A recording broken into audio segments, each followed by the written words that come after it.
19 states now joining in on the fun against ActBlue. You can see a bunch of them listed here.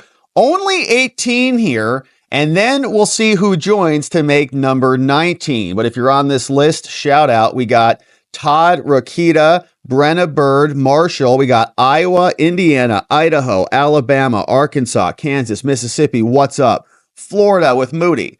Bailey from Missouri's in the house. South Carolina, South Dakota, Montana, Nebraska, Utah, Virginia, North Dakota, Oklahoma, and Wyoming makes 18. And this is a letter over to ActBlue, and it's from a bunch of attorneys generals. Now, what we also have is the great state of Texas also joining in on the fun. And Ken Paxton sent this one in over to Merrick Garland, and he's also sending a letter in to the FEC demanding some answers on ActBlue and how they're generating millions and millions of dollars for Democrats in what some people think is illegal contributions. So here is the letter. It goes from the 18. Texas is joining in separately. They say, all right, Dear Regina Wallace Jones, and she's with ActBlue, says, all right, listen, ensuring the integrity of campaign fundraising is vital to ensuring the integrity of our elections. And we'd like to welcome Leaf Blower Guy, who's joining us for this segment. He's excited about this conversation. Says, recent reporting suggests that there may be donors across the country who are identified in filings with the FEC as having donated to candidates through ActBlue or other affiliated entities, but who did not actually make those donations. Now that raises a host of concerns about whether ActBlue's platform is being used to facilitate smurfing, which is a type of money laundering in which donors break up large donations and submit them under different names to disguise who the money comes from and thereby skirt contribution limits in violation of state and federal law. Now, as one former FEC commissioner recently explained, wealthy donors, some of whom are foreign nationals and therefore barred from donating to federal candidates at all, can employ complicated schemes to make donations in others' names, as we've seen here. People with like 20 to 50,000 literal, not dollars, but donations, like tens of thousands bots. And it's like $1, $7, $5, $12. This concern is not hypothetical. Indeed, in an indictment filed last week in federal court, the DOJ alleged that a major U.S. political figure knowingly participated in a scheme in a recent election cycle to receive these contributions from a foreign national through straw donors. That's Mayor Adams. Now, the apparent irregularities in FEC filings also raise concerns about whether ActBlue's fundraising methods are deceptive and properly safeguard donors' data privacy. Now, these AGs, 18 of them, say some of us and our colleagues have raised concerns with you directly, and at least one senator has talked about this with the FEC. Independent investigations have shown that there are donors across the country who show up on FEC filings as having donated to candidates through ActBlue or other entities, but deny having even made these donations. Now, given the prominent role that you play in our elections, it's incumbent on ActBlue to answer some serious questions about these irregularities. ActBlue is one of the largest fundraising platforms for election-related donations that we have. Already during this cycle, ActBlue has raised billions of dollars, but there are concerns about where that money came from. Now, it's essential that we know whether these donations, particularly in these large volumes, are being solicited, made, and processed consistent with campaign finance and other federal laws. Now, we're the chief legal officers of these 18 states, and we ask that you explain what measures you have in place to ensure that donations made through your platform follow the law. And just as important, we also ask for clarification as to what measures you take to make sure that the donors identified as donating via your platform are who they claim to be. If individuals are inadvertently donating to political campaigns, if they're misled into making repeat donations, or if they're having donations made in their name that they don't wish to make, that could violate the law.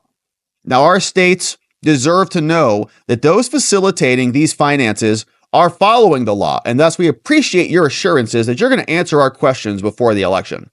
Give us some answers to these questions. Number one, can you please confirm that ActBlue requires the CVV numbers, those little 3-digit numbers on the back? And do you have a description of when and under what circumstances you first decided to require those CVV numbers? And do you have confirmation that ActBlue requires a legitimate address that's actually tied to a credit or debit card, or no? Can you give us an explanation on how ActBlue ensures that all donors are persons legally allowed to even make donations in the election where they're donating? We'd also like an explanation on how your operations are consistent with any industry standards and whether you utilize the FEC guidelines and the US Code guidelines. We'd also like to know how you do your automatic payments to make sure that people don't inadvertently contribute more than they intend to. Signed by 18 attorneys general. And so, similar thing coming out of Texas. Ken Paxton from Texas is also making a criminal referral to the DOJ. So that's a fun one. And here is what he says in this one. He says, all right, listen, short filing here from Ken Paxton saying there's a crime happening here. Says, here's a criminal referral to you, Merrick Garland, honorable. Says the Texas AG's office is investigating circumstances surrounding highly suspicious campaign contributions that were made through political online contribution platforms. Now, we've uncovered alarming evidence showing that anonymous actors are systematically making contributions through ActBlue's platform in the name of other people. This conduct appears to be criminal in a number of ways, including 18 U.S. Code, which is wire fraud, this code, identity theft, and another statute, which is making contributions in the name of another, which is illegal. Now, on Monday, my office transmitted a petition for rulemaking to the FEC about these things, which we'll look at. That petition requests that the FEC adopt rules that would stop this stuff from going forward. So they can stop it from moving forward. But it's your job, Merrick, to investigate and to prosecute these bad acts. And so I'm transmitting a copy of this letter to you so that maybe you'll think about doing something with it. Of course, he will not. So here's the letter. And it is from Ken Paxton over to the FEC. Maybe they'll do something about this. Probably not. They say the Attorney General has corroborated public reporting regarding straw contributions to political platforms, has found sophisticated actors appear to be making contributions in the name of another in ways that make it almost impossible to detect the real identity of this person. The actors are using redacted. Notably, however, one of the most prominent online contribution platforms called ActBlue submitted comments to the commission encouraging the FEC, not to adopt the regulations for prepaid cards. Please don't make us check those because we get a lot of money from that. In those comments, ActBlue made representations about the technological realities that are no longer accurate, if they ever were. Now, the Attorney General's findings cast serious doubt on ActBlue's representation. They said, no, prepaid cards don't present much of a risk. Other than cash does, it's not a big deal. No, wrong. You can't transmit cash over the internet, all right? Prepaid cards are a far greater risk than cash ever was. And so political committees have an obligation to identify the people who give them money, and it needs to be accurate. And so to eliminate these problems, we are asking for a new rule change. 1, maintain the records, ActBlue, and 2, verify the identities. They say election law contains multiple rules to make this stuff trackable. There are rules, and because of traceability concerns, there are cash caps on reporting, $100. Now, certain political platforms have been scrutinized for giving bad actors a medium to evade these rules, to make illegal contributions. In fact, in early 2023, this controversy exploded into public view. Video footage showed people on fixed incomes were stunned to learn that they were making donos to ActBlue. And I think that was the James O'Keefe bombshell. Video footage showed people on fixed incomes were stunned. Rubio said, ActBlue is a major fundraiser for the Democratic Party. They've engaged thousands of dollars in campaign donations through small donors via illegal contributions. And although ActBlue has drawn the bulk of public attention, the problem is not purely partisan, okay? WinRed is doing the same thing, which is bad for everybody, okay? The Republicans should not be doing this either, because where is this money coming from? The money should come from Americans to American politicians to influence America, not foreign donors to Republicans and Democrats alike. Get out. The commission has not adopted rules requiring security measures to detect and prevent these contributions. There's whatever. But that lack of rules is perplexing because they can fix this. One advisory opinion says just compare the name like every other credit card processor does. This kind of process ensures that the cardholder is the same person. Hello. But specifically, you have not adopted rules in this arena because you want to be flexible. Yeah, it's a nice goal, but you are now sacrificing the integrity of the system for a technological reason?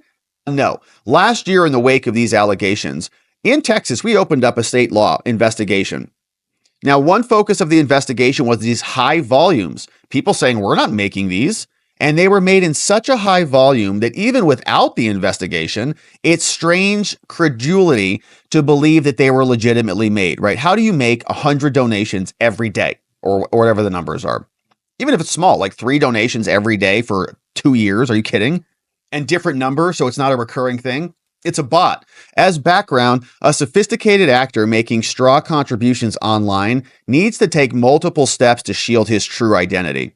For one, he's got to use a payment method system that's not traceable. If he uses a traditional credit card, a government investigator can obtain from the issuing bank their info and therefore deduce who made it.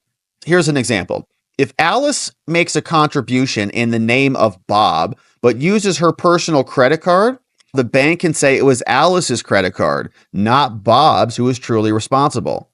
So that's why they can't do it that way. Second, the bad actor needs to avoid leaving digital fingerprints. Government investigators can generally use IP addresses associated with internet activity to trace who's responsible. So they've also got to obscure their identity on the internet. So the investigation has revealed they're taking overt steps to avoid this traceability. They're trying to skirt the rules. Here's what Paxton said. He's independently corroborated that the public allegations appear to be true. Namely, many persons' names have been used to make hundreds of unique contributions totaling thousands of dollars per year. In many instances, contributions are made in these people's names literally multiple times per day, almost every single day of the year. And these contributions are being made in specific people's names from redacted. Hate that. Sometimes contributions are being made in the name of so-and-so and so-and-so and so-and-so. Now, the Attorney General has obtained preliminary redacted. Whoa, look at all these redactions. And second, sophisticated actors are taking overt measures to ensure they leave no digital fingerprint. For example, many contributions are made from this and from this. The Attorney General's civil investigators do not commonly see this kind of criminal-style evasiveness and do not have the technical expertise to comprehensively review the scope of transactions at issue. The findings here are accordingly preliminary and based on a review of only a sample of material. But even that sample is highly concerning. One foreign blank, blankety blank, and then blank blanked, and then blank blanked and blank blanked the heck out of the blank. Oh my. Another person did this thing and did that too. Now, third, sophisticated actors appear to be using this technology from this technology, which does that thing, which is very problematic for that system, which causes a problem here. And our investigation has found, even just on a preliminary review of the transactions, that the Democrats are being Democrats. Now, the commission has previously expressed interest in regulating prepaid cards and has sought comments on whether prepaid cards are functionally the same as cash, right? So you just go buy 50 grand in prepaid cards and just dish that out. No one's checking anything. But it received only one comment on this proposal from ActBlue. They said, no, prepaid cards are fine. It's no big deal. First, the commission sought feedback from ActBlue. They said that this is an effort to downplay that the idea that prepaid cards are being used to evade campaign finance regulations. Although ActBlue's statement is technically accurate, it is a complete non sequitur. Now, on ActBlue's platform, a contributor must merely provide someone's ID, but it doesn't have to be his own. Okay, the card doesn't have to match the ID. Similar to cash, it's not tracked. Prepaid cards are even worse, with in-person contributions because you can transmit a prepaid card over the internet. Can't do that with cash. And second, the commission sought feedback on ActBlue's statement ActBlue is false. They say payment processors can easily distinguish between prepaid cards and other payment methods. If anyone else can do it, and if their own payment processor can do it, then ActBlue can do it as well. And so we ask that you make them do this, okay? Make sure that it is verified and actually complete. Adjust these rules to make sure contributions cannot be accepted from gift cards unless it's cross-checked as usual. Signed and respectfully submitted by Ken Paxton, Attorney General of Texas. And so that's being confirmed there, that ActBlue is being investigated by a state AG, and they found a bunch of stuff that they're not even willing to publicize here. They sent a complaint to the FEC. The FEC is not going to do anything about it. All this stuff is great. I'm happy they're investigating it, but would have been nice, I don't know, 4 years ago, 6 years ago, when this was really kicking off. Obama was doing this stuff, and now we're just figuring it out. Many people out there in the interwebs have done more digging on this than our own elected officials. We're happy Ken Paxton and these 18 Republican AGs are in on it, but billions have been raised, and many Republicans are part of the problem too. They want that money, and that money does not come free. It comes with strings attached. Question is, where is it coming from, and what are they getting for it? All right, so that's ActBlue.